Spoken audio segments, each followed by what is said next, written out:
नवीद ने जैसे ही मुझे यह खबर सुनाई कि गांव के सरदार ने वो किला ख़रीद लिया है जो काफ़ी सालों से बंद था, यह खबर सुनकर मैं हैरान हो गया और मुझे लगा था कि अब कोई भी इस इमारत को नहीं खरीदेगा। पर सरदार ने यह काम करने में देर न की। मैंने जैसे ही अपने चेहरे के जावे बिगाड़े तो नवीद बोला कि यार, तुम्हें तो खुशी होनी चाहिए कि वो किला खुल गया है। अब देखना, सरदार इसकी सफाई करवाएगा और इसके लिए गांव के लोगों को लाहौर भेजेगा। तुम भी अपनी किस्मत आजमा लो। कब से वेले बैठाकर शायद बैठे हो, सरदार शायद तुम्हें ये काम दे। मैं उसकी बात पर गहरी सोच में पड़ गया था। वो बिल्कुल सही कह रहा था। मैं अगले दिन ही सरदार के पास चला गया। सरदार ने मुझे काम दे दिया था। मैं कुछ दिन बाद ही लाहौर के उस किले के जानिब चला गया। वो किला बहुत ही हैरत अंगेज़ था। उसकी इमारत काफ़ी पुरानी थी और उस किले की दीवारें इतनी पुरानी थीं, जगह जगह से ईंटें दिखाई दे रही थीं।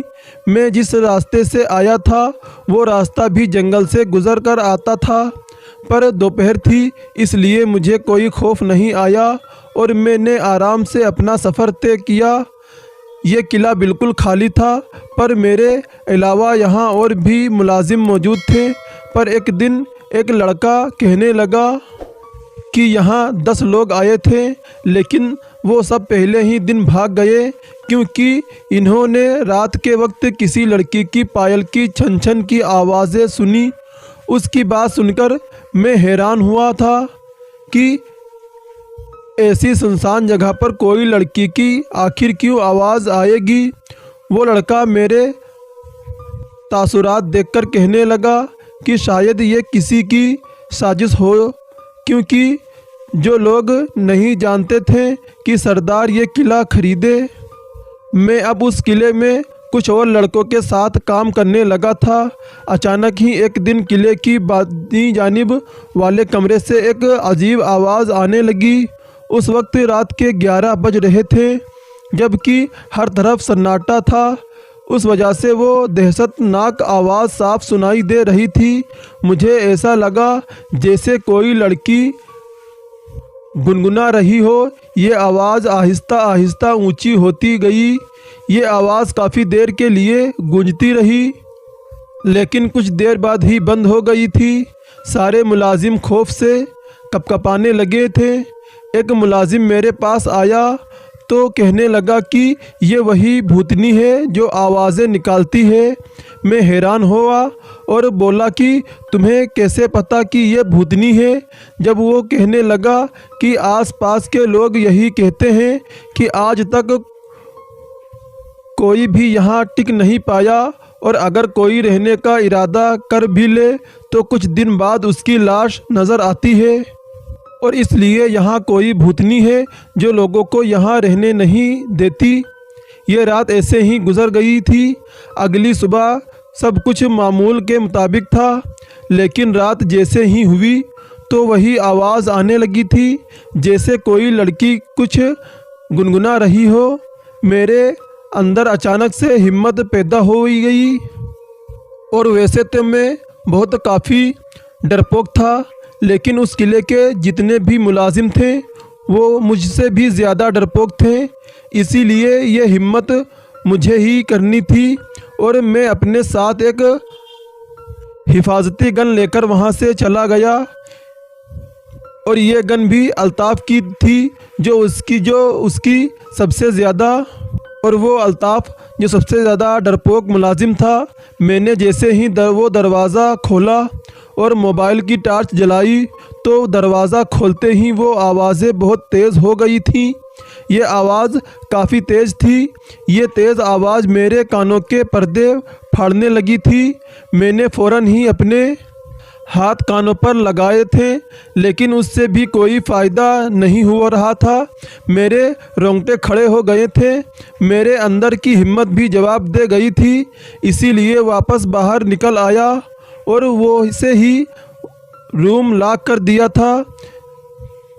पर यह अब हर रात का मामूल था। रात को ऐसी ही आवाज़ें आती थीं। एक रात हम सब मुलाजिम 7 बजे खाना खाकर लूडो खेलने लगे। जब अल्ताफ़ ने सबको खामोश कर दिया और अल्ताफ़ कहने लगा, श्श श्श, सब लोग वो आवाज़ सुनो। आज तो काफ़ी जल्दी वो आवाज़ आने लगी है। उसकी बात सुनते ही सब लोग वो आवाज़ सुनने लगे। मैंने वक्त देखा तो अभी रात होने में काफ़ी देर वक्त था और वो आवाज़ तो वहीं के करीब यानी 10 के करीब आ रही थी और हम लोग वो आवाज़ सुनते रहे। वो लड़की जो भी गुनगुना रही थी उसके लफ्ज़ किसी को भी कुछ समझ नहीं आ रहे थे, इसलिए हम लोग काफ़ी परेशान थे। और अचानक से वो सुरीली आवाज़ एक दर्द भरी आवाज़ में तब्दील होने लगी थी। उस आवाज़ में काफ़ी शिद्दत थी, लेकिन आज तो मैंने सब कुछ कह दिया था। अब बर्दाश्त नहीं होता। इस पहेली को आज सुलझाकर ही दम लेना है। ये बोलते साथ ही मैं अब सबको अपने साथ लेते उस कमरे की जानिब चलने लगा और मैं सबको लेकर जा रहा था। आवाज़ मज़ीद तेज़ होने लगी थी। मैंने सबको खामोश रहने का कहा और अब आराम से वो रूम खोलने लगा था ताकि किसी को कानो कान खबर ना हो और हम अंदर का नज़ारा वो देख सकें। पर जैसे ही रूम खोला गया तो अंदर से आवाज़ें आना बंद हो गई थीं। हर जानिब गहरा सन्नाटा छा चुका था। अचानक से अल्ताफ़ रोने लगा और ज़ोर से चीखने लगा था। बाकी मुलाजिम भी उसके साथ यही कहने लगे कि भाग जाना चाहिए। सब लोग वहाँ से भाग गए थे। मैं अकेले ही उस जगह खड़ा रहा, पर मुझे भी अकेले खौफ आने लगा था, इसलिए मैं भी वापस आ गया। रात को मौसम ख़राब होने के बाद अजीब सी अंधेरी छाने लगी थी। इस वजह से बादल के गरजने की आवाज़ माहौल को और भी खौफजदा कर रही थी। मुझे चाहिए कि चाय की तलब होने लगी। अल्ताफ़ और सब लोग ही सो रहे गए और एन उसी वक्त नवीद मुझे कॉल करता था। मैंने अपना मोबाइल अपने साथ ले लिया और चाय बनाने के लिए उस कमरे से बाहर निकल गया। वो आवाज़ें फिर से तेज़ होने लगी, जबकि अब साथ साथ बादल के गरजने की आवाज़ें भी अपना पूरा हिस्सा डाल रही थीं। पर मैंने खुद को मजबूत कर लिया था, क्योंकि जानता था कि ये किसी की शरारत होगी। मुझे ऐसा लगा जैसे सरदार के ज़रूर कोई दुश्मन थे जिन्होंने तहखाना बना लिया होगा और फिर वो उसी तहखाने की मदद से ही रात के वक्त हम लोगों को परेशान कर रहे हैं ताकि हम लोग डर कर भाग जाएं और सरदार को ये सारा किला छोड़ना पड़े और ये सारा वाक़या बता दें तो सरदार भी शायद खौफजदा हो जाएगा और वो ये किला दोबारा से बेच देगा। मुझे यही सच्चाई लग रही थी और मुझे यही लग रहा था या फिर किसी और चीज़ों पर यकीन नहीं था। मैंने जैसे ही चाय बनाई और साथ साथ नवीद को ये किस्सा सुनाया तो वो भी काफ़ी हैरान हो गया था। वो गांव वापस आने का कहने लगा। मैंने इनकार कर दिया कि अभी तो मुझे मेरे इस काम के पैसे भी नहीं मिले। इस पर वो नाराज़गी का इजहार करते हुए कहने लगा कि तुम ऐसा करो कि वहीं लाहौर में ही किसी लड़की से शादी कर लो। ये कहते ही उसने फ़ोन बंद कर दिया था, जबकि मैं उसकी बात पर कहकहा लगाने लगा। पर अचानक ही मैंने गौर किया तो वो अजीब सी गुनगुनाने की आवाज़ बंद हो चुकी थी। ये सोचकर मेरे दिल को कुछ सुकून मिला था और मेरा डर कुछ कम होना लगा। मैंने चाय का कप थामा और अंदर जाने लगा, लेकिन अगले ही पल छन छन की आवाज़ें मुझे अपनी जानिब मुतवज्जा करने लगी। ये आवाज़ें किले के सहन से आ रही थी। उस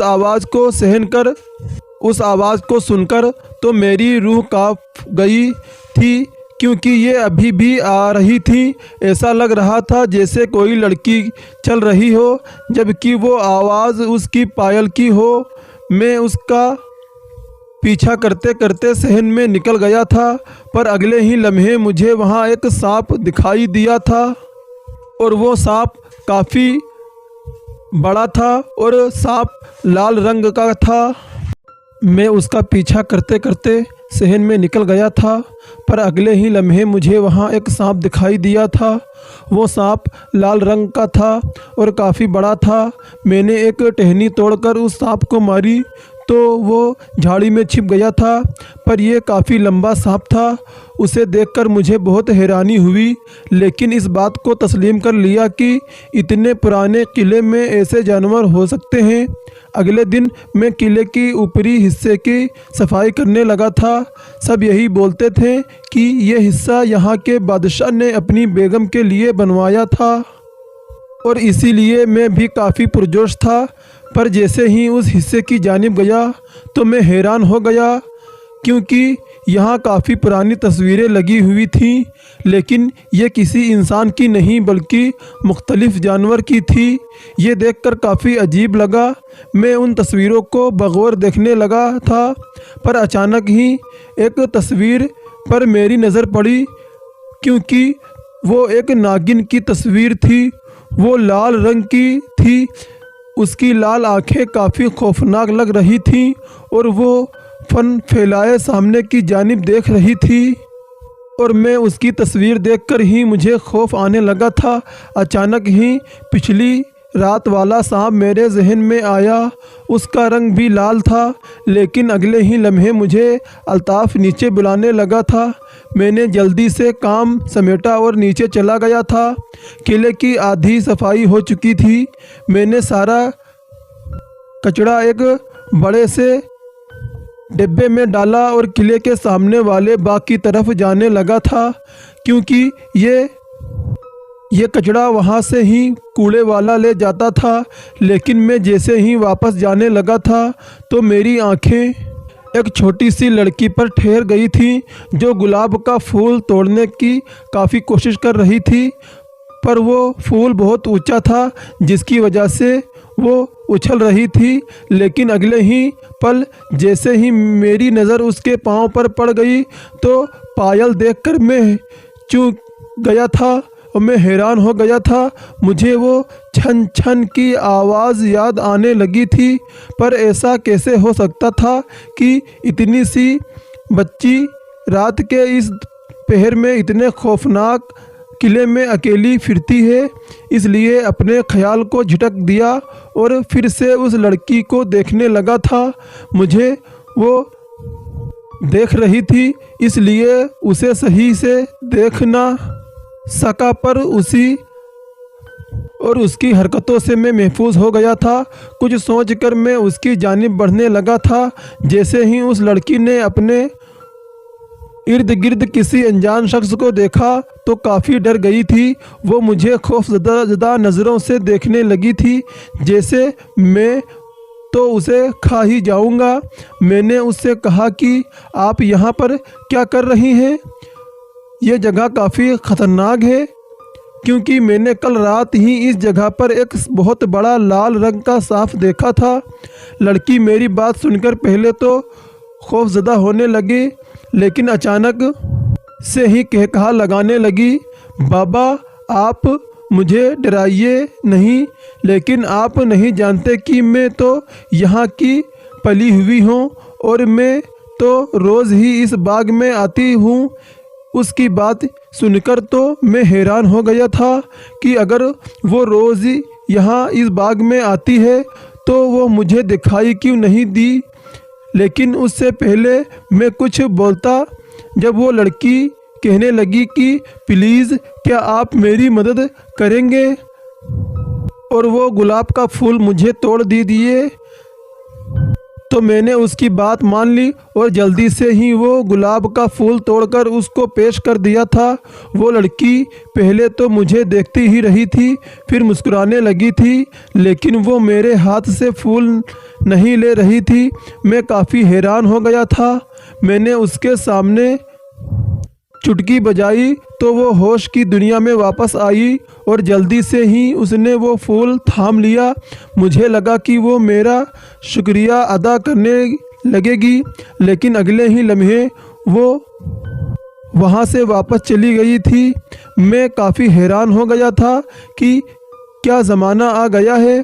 मैं वापस अपने काम में जाने का जैसे ही किले में पहुंचा तो अचानक ही एक सांप के फुनकारने की आवाज़ आई थी। ये आवाज़ सुनते ही मेरे होश उड़ गए थे। मैंने जैसे ही सामने देखा तो एक बहुत बड़ा सांप सामने था और वो मुझे देखकर फुंकार रहा था।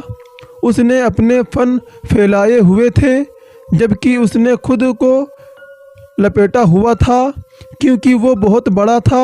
ये वही लाल रंग का सांप था जिसे देखकर मेरे होश खो गए थे। मेरे आसपास कोई चीज़ भी मौजूद न थी। मैं हैरान था।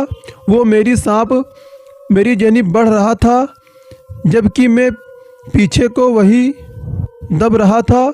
उससे पहले कि वो मेरे पास आता, जब मैं जल्दी से बाहर भाग गया था, लेकिन वो सांप तो मेरे पीछे ही आ रहा था।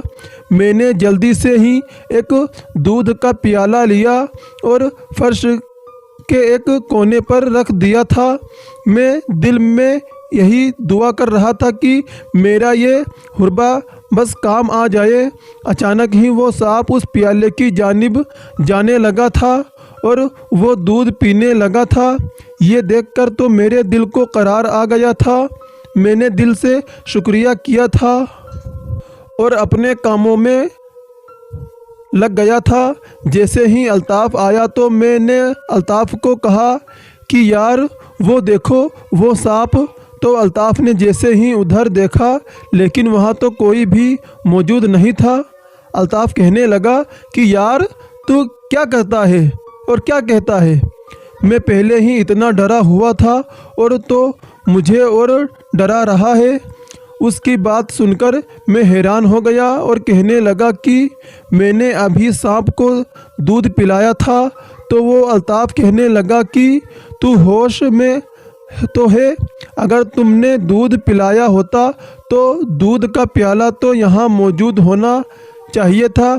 उसकी बात में दम था क्योंकि वो प्याला वहाँ मौजूद नहीं था। लेकिन ये मेरा वहम नहीं हो सकता क्योंकि मैंने खुद ये काम किया था। मैंने खुद उस सांप को दूध पिलाया था। लेकिन जैसे ही किचन में देखा तो वो प्याला तो साफ सफाफ शदीद रखा हुआ था। ये अजीब सा वाक़या मेरे जहन में गर्दिश कर रहा था कि न जाने ये मेरे साथ क्या हो रहा है। रात को भी मैं उसी बारे में सोच रहा था, लेकिन आज रात अचानक से ही वो आवाज़ें आना बंद हो गई थी। ये पहली दफ़ा था जब वो गुनगुनाने की आवाज़ें नहीं आ रही थी और हम सब लोग सुकून की नींद सोने लगे थे। पर मुझे ये खामोशी चुभ रही थी। मैं चाहता था कि मैं उस चीज़ की तह तक जाऊं, इसीलिए मैं अपने बिस्तर से उठकर रात को उस पहर में बाहर चला गया था। बाहर वही हवलनाक की छाई हुई थी। चारों तरफ अजीब सी आवाज़ें आ रही थीं। जंगल के जानवर भी आवाज़ें निकाल के माहौल को और भी खौफनाक बना रहे थे, लेकिन मुझे किसी चीज़ का डर नहीं था। मैं जैसे ही कमरे के बाहर चला गया तो जल्दी से ही उस कमरे का दरवाज़ा खुला और आवाज़ें बिल्कुल भी नहीं आ रही थी। वो दरवाज़ा खुलने के बाद भी वो आवाज़ें बंद थीं। मुझे बहुत हैरत हुई थी। मैं सामने जाता गया। उस रूम की दीवारें बहुत सी खाली थीं। उस कमरे में कुछ भी मौजूद नहीं था। पर अचानक से मेरी नज़र एक सुराख पर गई। ये सुराख एक दीवार के बिल्कुल नीचे की तरफ बना हुआ था। वो इतना मोटा था कि वहाँ से कोई भी जानवर या सांप आसानी से गुज़र सकता था। जैसे ही सांप का ख्याल मेरे जहन में आया तो वही लाल सांप मेरे जहन में दोबारा से गर्दिश करने लगा था। मैंने सुना था कि कांच जिधर भी रखी जाए सांप वहाँ नहीं आता। यही सोचकर मैं एक कांच का टुकड़ा ले आया और उस सुराख के अंदर डाल दिया। अब मुझे यही लग रहा था कि वो सांप अंदर नहीं आ सकेगा। मैं काफ़ी मुतमईन हो गया था। 2-3 दिन ऐसे ही गुजर गए। जब अगले दिन मैंने सोचा कि क्यों ना वो दोबारा से रूम खोल कर देखूं। मैंने जैसे ही वो रूम खोला तो वो सुराख देखकर मैं हैरान हो गया था, क्योंकि मैंने खुद वहाँ पर कांच रखा था, लेकिन अब वहाँ कोई कांच नहीं था। मेरे चेहरे की हवाइयाँ उड़ गई थी। लेकिन ये जिक्र मैं किससे करता, क्योंकि सब लोग ही तो डरपोक थे। किसी ने मेरी बात पर यकीन ही नहीं करना था। दिन को जैसे ही अपना काम ख़त्म किया तो मैं बाग की तरफ चला गया था। एक बेंच पर बैठ कर यही सोच रहा था, जब अचानक ही मुझे वो लड़की दिखाई दी। वो काफ़ी खूबसूरत थी और हूर जैसी लग रही थी। मैं अचानक ही उसकी जानिब जाने लगा था। मुझे नहीं पता था कि मैं क्यों जा रहा हूँ। बस वैसे ही मैं उसकी तरफ कदम बढ़ाने लगा था और उसके पीछे जाकर खड़ा हो गया था। उसके लंबे बाल मुझे और भी उसकी जानिब खींच रहे थे और एकदम से मेरे मुंह से निकला कि तुम इस दुनिया की तो नहीं लगती, तुम मुझे आदमजादी नहीं लगती, तुम कहाँ की हो। और मेरी बात सुनकर वो पीछे पलटी और मुझे देखकर हैरान हो गई थी। उसके चेहरे का रंग अचानक से ही जर्द हो गया था, लेकिन वो खुद को संभालते हुए कहने लगी, हाँ हाँ, क्या कहना चाहते हो? और तुम यही कहना चाहते हो कि मैं एक नागिन हूँ और वो सांप मेरा ही असल रूप है। मैंने जैसे ही उसकी बात सुनी तो एकदम एक तो मेरा वजूद लरजने लगा था। मुझे ऐसा लगा जैसे वो सच कह रही हो। दोस्तों, क्या ये लड़की वही लाल सांप है? क्या ये लड़की कहाँ से आई है? ये सारी बातें जानेंगे हम इसके अगले पार्ट में। इसी तरह की कहानी सुनने के लिए हमारे चैनल को सब्सक्राइब करें।